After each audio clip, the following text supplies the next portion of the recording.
Assalamualaikum warahmatullahi wabarakatuh. Perkenalkan, nama saya Nani Pertiwi dengan NIM 221559 dengan program studi Ekonomi dan Bisnis dan kelas SA1 Manajemen dengan dosen pengampu Bapak Muhammad Teguh Setiadi, SEMM, CTMP, CMC, CPPAM, CPLM, CIB. Video ini dibuat untuk memenuhi syarat dan penilaian ujian tengah semester dengan mata kuliah Teori Ekonomi dengan dosen pengampu Bapak Muhammad Teguh Setiadi, SEMM, CTMP, CMC, CPGAM, CPLM, CIB. Oke, apa kabar semuanya? Semoga dalam keadaan yang baik dan sehat. Video kali ini kita akan membahas tentang ilmu ekonomi dan ruang lingkupnya. Nah, tentu kalian sudah tidak asing lagi dong dengan istilah ekonomi. Jadi, ilmu ekonomi adalah bagian dari ilmu sosial yang membahas hubungan manusia dengan pemenuhan kebutuhan dan paling dekat dengan kebutuhan manusia. Sebab, kehidupan kita tidak pernah bisa lepas dari pemenuhan kebutuhan yang selalu menjadi masalah setiap hari. Oleh karena itu, ilmu yang paling menarik untuk dibahas adalah ilmu ekonomi. Jadi, video ini kita akan memulai dengan pengertian ilmu ekonomi, dilanjut dengan ruang lingkup ilmu ekonomi, sampai dengan prinsip ekonomi. Oleh karena itu, simak video ini selengkapnya. Nah, sampai pada pengertian ilmu ekonomi, ada baiknya kita mengetahui dulu sejarah pertumbuhan ekonomi. Jadi, sejarah pertumbuhan ekonomi manusia ini tidak mengalami masalah ekonomi, karena mereka tuh tinggal menggunakan apa yang sudah tersedia di alam. Jadi kayak mau makan tinggal metik buah, mau minum tinggal ngambil air jernih yang ada di sungai atau sumur yang sudah tersedia di alam.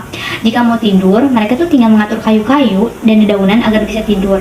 Tetapi dengan seiring pertumbuhannya jumlah manusia, alat pemuas kebutuhan yang tersedia ini alat kebutuhan yang tadi itu yang cuma-cuma tinggal mengambil di alam akan semakin berkurang.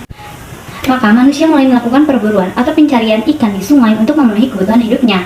Nah, setelah usaha perburuan ini juga semakin sulit, mulailah orang memikirkan untuk usaha peternakan dan dilanjut dengan usaha pertanian, yaitu membudidayakan tanaman. Selain itu, meningkatkan kebudayaan membuat orang-orang tuh mulai usaha kerajinan seperti perhiasan, pakaian, dan lain sebagainya.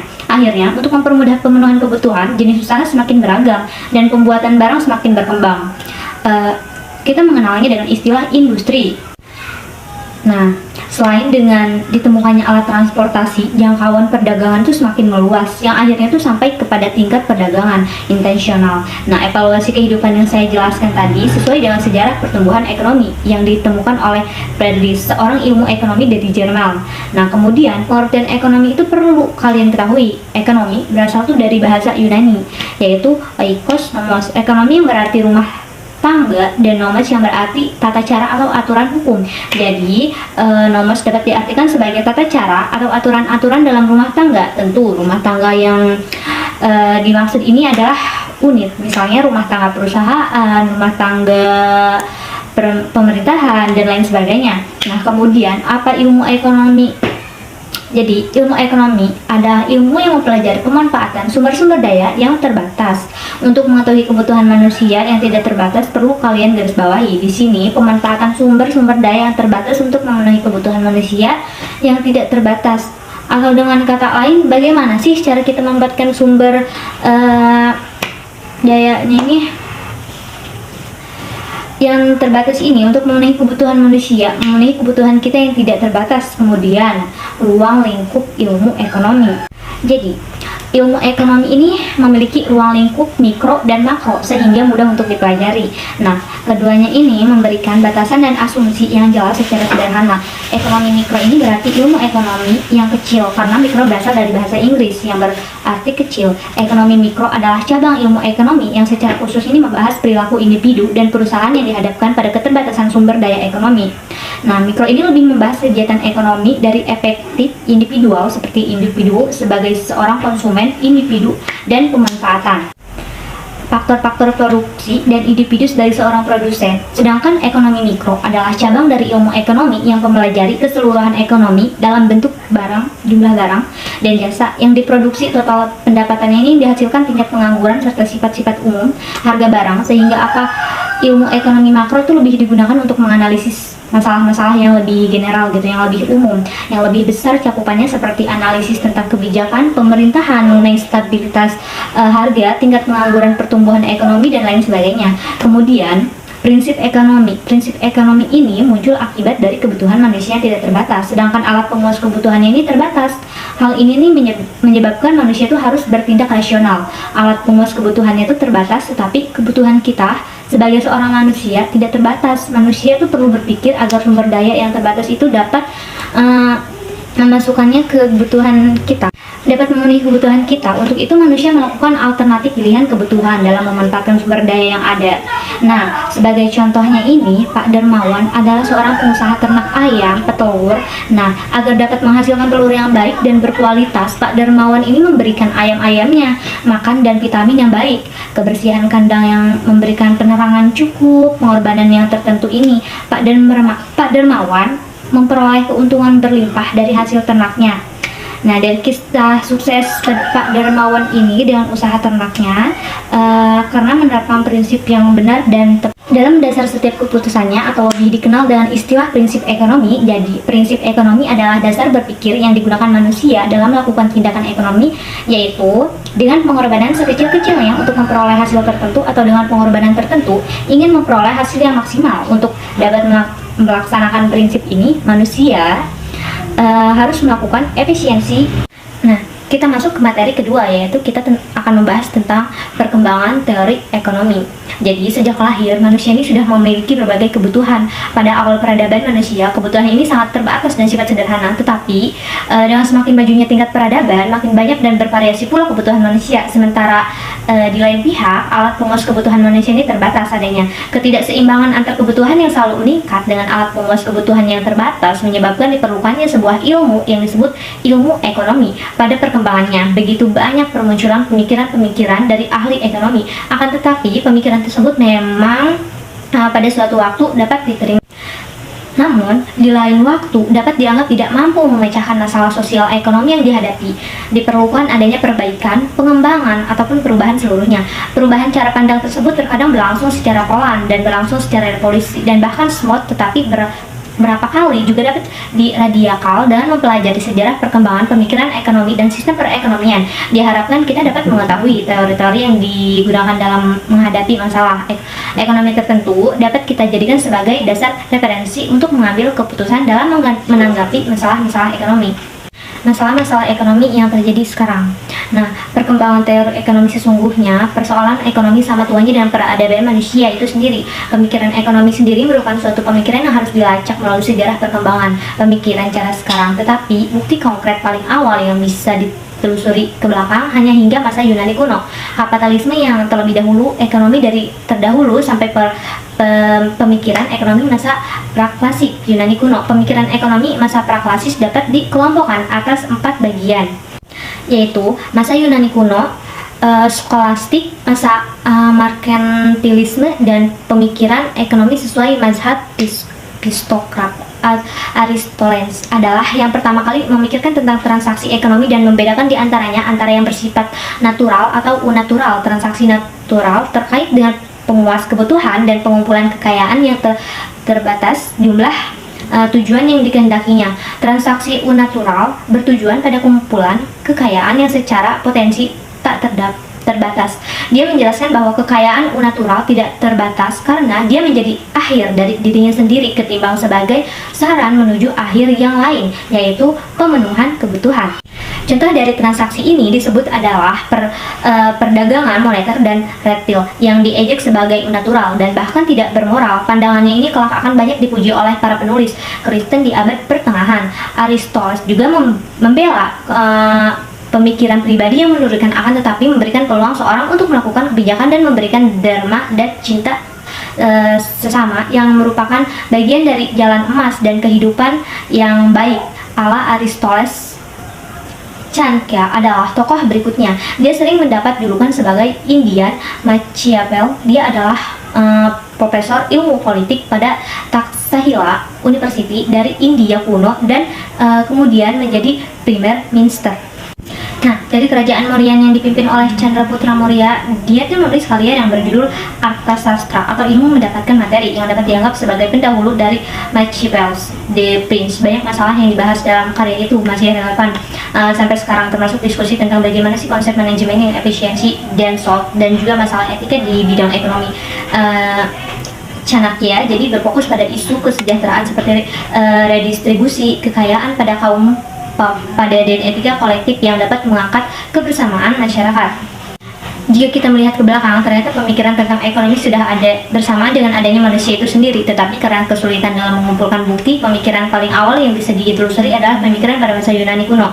Pemikiran ini masih dikaitkan dengan etika moral yang juga masih dapat kita simpulkan dari pemikiran ekonomi aliran skolatik, namun kontribusinya pada perekonomian modern masih sangatlah kecil. Kontribusi pemikiran ekonomi mulai produktif di era pemikiran klasik, yaitu pada masa Adam Smith dengan buktinya The Weight of Nasdaq menganut paham laissez-faire atau laissez-passer sejak saat itu.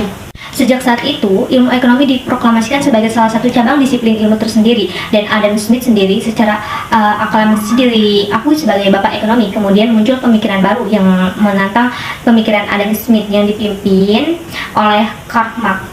Marx sendiri mengetahui konsep sosial dan komunis di mana perekonomian sebagai serba direncanakan, diatur, diawasi secara ketat oleh pemerintah. Dalam sistem ini tidak ada perbedaan antara yang kaya dan miskin. Pada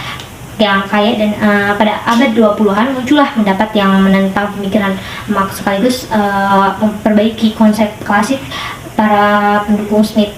Di era ini disebut di era neoklasik. Pemikiran pada era ini tercapai kejayaannya pada masa Kay sebagai tokoh ekonomi neoklasik generasi kedua yang mana juga memperbaiki konsep pemikiran klasik dan neoklasik awal yang tepat runtuh pada masa Great Depression. Pada intinya pemikiran atau teori ekonomi yang selalu berubah-ubah itu sendiri disebabkan karena ketidakmampuannya memecahkan persoalan ekonomi secara penyeluruh, namun hanya pada kondisi tepat atau waktu tertentu saja. Oleh karena itu seringkali lahir teori baru yang pendekatannya merupakan pengulangan dari teori atau pemikiran lama.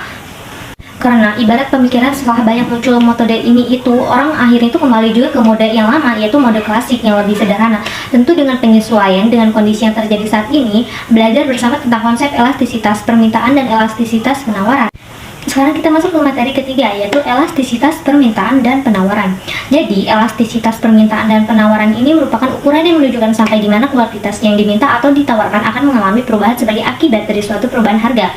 Elastisitas permintaan yang menunjukkan presentasi perubahan kuantitas yang diminta sebagai akibat perubahan harga sebesar 1%. Kuantitas yang diminta dapat berubah sebanyak 1% atau lebih besar atau lebih kecil. Elastisitas permintaan ini dapat dibedakan kepada tiga konsep, yaitu ada elastisitas permintaan harga, elastisitas permintaan silang, dan elastisitas permintaan. Elastisitas permintaan harga menunjukkan sampai di mana kuantitas akan mengalami perubahan apabila harga berubah. Elastisitas permintaan silang mengatur sampai di mana kuantitas akan berubah apabila harga barang lain, sedangkan elastisitas permintaan pendapatan mengukur sampai di mana kuantitas di mana akan mengalami perubahan apabila pendapatan berubah. Nah, beberapa ciri penting dari elastisitas permintaan harga adalah setiap perubahan harga akan mewujudkan dua nilai elastisitas, dan untuk menghindari kelemahan ini, elastisitas dapat dihitung dengan menggunakan rumus titik tengah.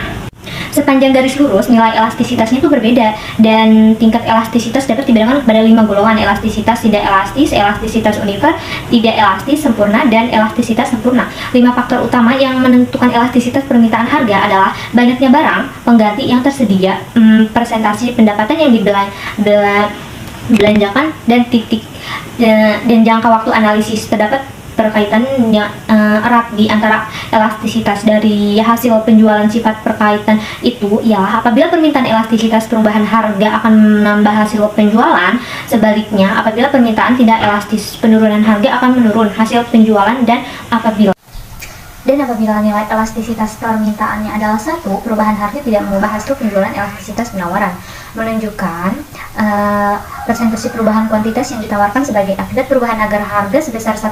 Seperti juga elastisitas permintaan. Elastisitas penawaran dapat dibedakan kepada 5 golongan: elastisitas tidak elastis, elastisitas univer, tidak elastis, sempurna, dan elastisitas permintaan. Faktor yang mempengaruhi elastisitas penawaran adalah sifat perubahan biaya produksi dan jangka waktu analisis. Nah, sekarang kita lanjut ke materi keempat, yaitu teori perilaku konsumen. Jadi, perilaku konsumen merupakan proses yang akan dilalui oleh seorang dalam melakukan kegiatan seperti mencari, memberi, mengevaluasi untuk dikonsumsi, memenuhi kebutuhannya. Perilaku konsumen ini penting dalam kehidupan setiap hari. Kalau saja setiap konsumen memiliki perilaku yang konstan, mungkin kajian tentang perilaku konsumen tidak begitu penting. Tetapi, mengingat konsumen selalu berinteraksi dengan lingkungannya, maka secara otomatis perilaku itu akan berubah-ubah, bahkan dalam hitungan hari. Perilaku konsumen juga di sini penting untuk memahami mengapa dan apa saja yang mempengaruhi perubahan perilaku konsumen.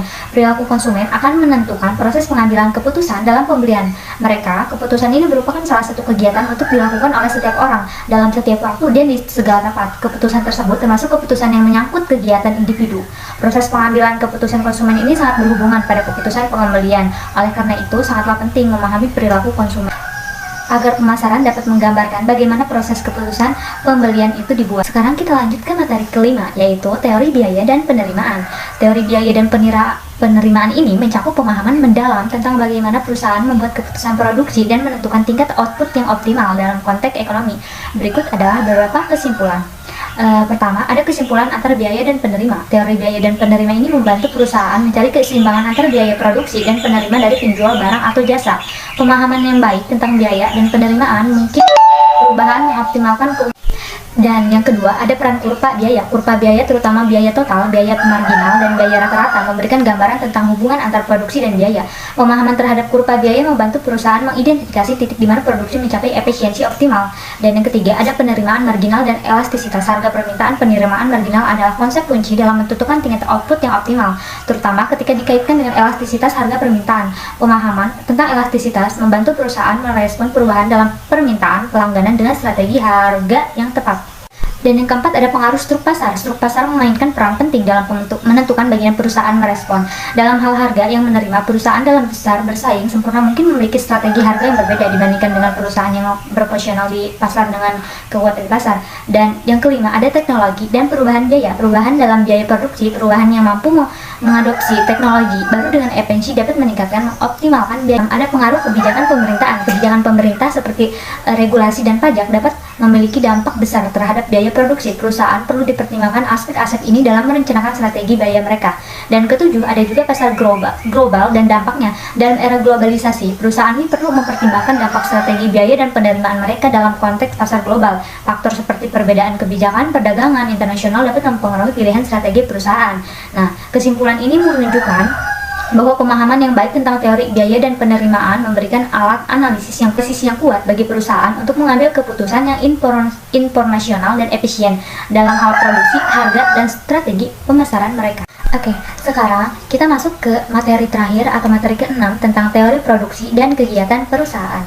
Jadi, organisasi perusahaan ini dapat diberikan menjadi 3 bentuk secara umum, yaitu perusahaan, perseorangan, perusahaan perkonsian atau firma, dan perseorangan terbatas PT, di mana masing-masing memiliki kelebihan dan kelemahan yang mendasar. Selain itu, ada beberapa bentuk lain organisasi perusahaan, diantaranya perusahaan milik negara atau BUMN dan perusahaan koperasi. Badan usaha yang mempunyai tujuan yang sama, yaitu mencapai keuntungan yang maksimum dengan menggunakan faktor produksi dengan cara yang efisien, mungkin sehingga usaha memaksimumkan keuntungan dapat dicapai dengan cara yang dari sudut ekonomi dipandang sebagai cara yang paling efisien. Dalam memperoleh keuntungan maksimum, ada aspek yang harus dipikirkan produsennya, yaitu fungsi produksi. Sekarang kita masuk ke bab baru, yaitu kita akan membahas tentang struktur pasar. Jadi, struktur pasar ini mengacu pada karakteristik dan organisasi pasar tempat perusahaan beroperasi. Ada beberapa jenis struktur pasar, masing-masing memiliki fitur untuk dan implementasinya terhadap persaingan dan pendapatan harga. Struktur pasar ini utama meliputi persaingan sempurna, persaingan monopolitik, duopoli, dan monopoli. Nah, yang pertama ada persaingan sempurna. Dalam persaingan sempurna ini terdapat banyak perusahaan kecil yang menghasilkan produk yang homogen. Contohnya termasuk pasar pertanian, tempat banyak pertanian menjual produk seperti gandum atau jagung. Yang kedua ada persaingan monopolistik. Nah, jadi persaingan monopolistik ini menampaikan banyak perusahaan yang menjual produk serupa tetapi tidak identik. Nah, contohnya ini termasuk pasar makanan cepat saji, di mana tempat banyak restoran masing-masing menawarkan produk yang sedikit berbeda. Yang ketiga ada oligopoli. Jadi oligopoli ini terdiri dari beberapa perusahaan besar yang mendominasikan pasar. Contohnya termasuk industri otomotif, di mana sejumlah kecil perusahaan besar menguasai berbagai besar pasar. Nah, dan keempat juga ada monopoli. Jadi monopoli ini terjadi ketika hanya ada satu penyediaan produk atau jasa tanpa pengganti yang dekat. Contohnya adalah perusahaan gas dalam lokal di suatu daerah yang tidak ada penyediaan gas lainnya. Setiap struktur pasar memiliki implikasi berbeda terhadap harga, persaingan, dan efisien. Memahami struktur ini sangat penting bagi pembuatan kebijakan dunia usaha dan konsumen untuk memahami dinamika berbagai pasar dan potensi dampaknya terhadap harga dan kesejahteraan konsumen. Nah, yang kedua, ke materi kedua ini ada tentang pendapatan nasional. Jadi, pendapatan nasional ini mengacu pada total pendapatan yang diperoleh oleh semua faktor produksi dalam suatu negara selama periode waktu tertentu. Nah, pendapatan nasional juga dapat diatur dengan beberapa pendapatan, termasuk pendapatan dari sektor rumah tangga, pendapatan dari sektor bisnis, dan pendapatan sektor pemerintahan. Nah, berikut ini rangkuman tentang pendapatan nasional secara detail dan contohnya. Yang pertama ada pendapatan nasional. Jadi pendapatan nasional bruto atau gross national income atau GNI, total pendapatan yang diperoleh oleh warga negara suatu negara yang baik diperoleh dalam negeri maupun di luar negeri. Nah, pendapatan nasional neto atau net nation income atau NNI, mendapatkan nasional bruto dikurangi dengan penyusunan modal. Yang kedua, ada komponen pendapatan nasional. Jadi, upah dan gaji pendapatan yang diterima oleh pekerja sebagai imbalan atau jasa yang dikerjakan. Laba pendapatan yang diperoleh oleh pemikiran modal usaha, dan juga bunga mendapatkan yang diperoleh dari investasi dalam bentuk bunga. Ada juga sewa. Nah, sewa ini mendapatkan yang diperoleh dari penyewaan aset seperti tanah dan sebagainya. Pendapatan nasional ini merupakan indikator penting dalam mengukur kesejahteraan suatu negara dan digunakan untuk menganalisis pertumbuhan ekonomi. Nah, distribusi pendapatan serta kebijakan fiskal dan moneter. Nah, sekarang kita masuk ke materi ketiga, yaitu tentang persaingan monopolistis. Nah, monopolistis ini adalah bentuk pasar di mana terdapat banyak produsen yang menawarkan produk yang mirip tetapi tidak identik. Nah, setiap produsen ini memiliki sedikit kekuasaan pasar dan dapat mengaruhi harga produknya. Nah, ada juga yang pertama nih, ciri-ciri persaingan monopolistis. Nah, produk yang ditawarkan oleh produsen ini memiliki perbedaan yang kecil tetapi cukup signifikan untuk membedakan produk suatu dengan yang lainnya. Terdapat banyak produsen yang menawarkan produk yang mirip tetapi tidak identik. Setiap produsen ini memiliki sedikit kekuasaan pasar dan dapat mempengaruhi harga produknya. Terdapat juga kebebasan masuk dan keluar pasar. Nah, yang kedua ada strategi produsen dalam persaingan monopolistik. Nah, diferensiasi produk. Nah, jadi produsen ini berusaha untuk membuat produk ini berbeda dari produk persaingan dengan menambahkan fitur atau kualitas yang lebih baik. Ada juga iklan dan promosi. Jadi produsen ini menggunakan iklan dan promosi untuk menarik perhatian konsumen dan membedakan produknya dari produk pesaing. Ada juga penentuan harga. Jadi, produsen menentukan harga produknya berdasarkan pemerintahan pasar dan biaya produksi. Nah, yang ketiga juga ada contoh persaingan monopolistis. Jadi, industri pakaian gitu ya, di mana terdapat banyak merek yang menawarkan produk dalam desain, kualitas, dan merek industri makanan cepat saji, di mana terdapat banyak merek yang menawarkan produk yang mirip tetapi tidak berbeda dalam rasa, ukuran, dan harga. Ada juga industri kosmetik. Nah, di mana ini terdapat banyak merek yang menawarkan produk yang mirip tetapi perbedaan dalam kualitas, bahan, dan merek. Nah, yang keempat ada kita masuk ke materi keempat, yaitu tentang pasar bebas. Nah, jadi pasar bebas ini menunjukkan pada kondisi di mana kegiatan ekonomi itu diatur mekanisme pasarnya itu tanpa campur tangan pemerintah yang signifikan. Kebijakan mencakup berbagai aspek, mulai dari regulasi pasar hingga investasi langsung dalam aktivitas ekonomi. Nah, Sekarang kita akan membahas secara detail ini ya, dan juga contohnya. Yang pertama ada pasar bebas. Jadi pasar bebas ini menanamkan pada prinsip persaingan yang sehat, di mana harga ditentukan oleh mekanisme pasar atau permintaan dan penawaran, tanpa campur tangan permintaan yang berlebihan. Ada juga faktor-faktor industri. Harga dan alokasi sumber daya ditentukan oleh kekuatan pasar dan mekanisme persaingan. Nah, pasar bebas ini mendorong inovasi, efisiensi, dan pilihan konsumen itu yang lebih luas. Nah, yang kedua, ada kebijakan pemerintah. Regulasi pasar pemerintahan ini dapat mengatur pasar untuk mencegah monopoli, memastikan transparansi, dan melindungi konsumen dari praktis bisnis yang merugikan. Intervensi fiskal. Pemerintah ini dapat menggunakan kebijakan fiskal seperti distribusi pendapatan dan pengendalian inflasi. Nah, intervensi moneter. Jadi, pemerintah ini melalui bank sentral dapat mengatur suku bunga dan pasokan uang untuk mengandalkan inflasi dan pertumbuhan ekonomi. Nah, sekarang kita akan masuk ke contohnya. Nah, jadi contoh pasar bebas ini dan kebijakan pemerintah, contohnya ada pasar bebas. Di Amerika Serikat ini dikenal memiliki pasar yang relatif bebas dengan sedikit campur tangan pemerintah dalam aktivitas ekonomi. Perusahaan dapat bersaing secara bebas dalam menentukan harga dan strategi bisnis mereka. Nah, kebijakan di regulasi ini, Uni Eropa memiliki regulasi yang ketat terkait persaingan usaha untuk mencegah praktik monopoli dan oligopoli yang merugikan konsumen.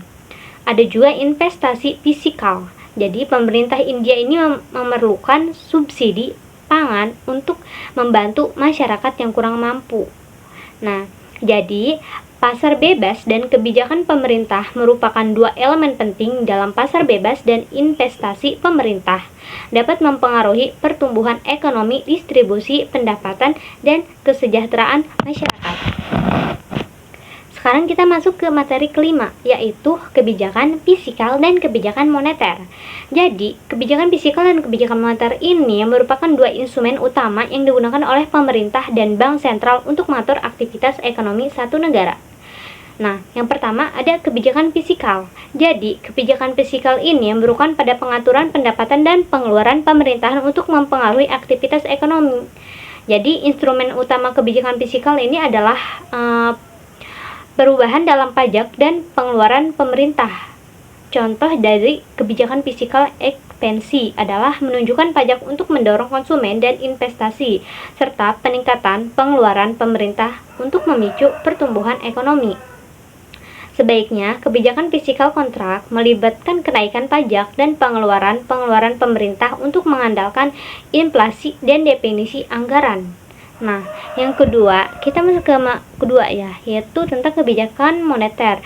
Nah, jadi kebijakan moneter ini mengacu pada pengaturan pasokan uang dan suku bunga oleh bank sentral untuk mengendalikan inflasi, pertumbuhan ekonomi, dan stabilitas mata uang. Contohnya, kebijakan moneter ekspansi adalah penurunan suku bunga untuk mendorong pinjaman dan investasi, serta peningkatan pasokan uang untuk meningkatkan likuiditas. Di sisi lain, kebijakan moneter kontraktif melibatkan kenaikan suku bunga dan pengurangan pasokan uang untuk mengendalikan inflasi. Nah, ada juga contoh dari kebijakan fiskal dan moneter. Kebijakan fiskal pemerintah Amerika Serikat memerlukan paket stimulus fiskal yang meliputi pemotongan pajak dan program infrastruktur untuk merespons resesi ekonomi. Kebijakan moneter. Bank Sentral Eropa atau ECB menetapkan suku bunga rendah dan mengeluarkan program pemberitaan oligosi untuk mengatasi masalah deflasi dan merangsang pertumbuhan ekonomi. Jadi, keseimbangan antara kebijakan fiskal dan kebijakan moneter ini sangat penting dalam mencapai tujuan ekonomi makro, seperti pertumbuhan ekonomi yang stabil, inflasi terkendali dan stabilitas sistem keuangan. Dengan memahami peran dan dampak dari kedua kebijakan ini, pemerintah dari bank sentral dapat memproses perubahan kondisi ekonomi dengan tepat dan efektif. Sekarang kita masuk ke materi ke-6, yaitu tentang perekonomian terbuka.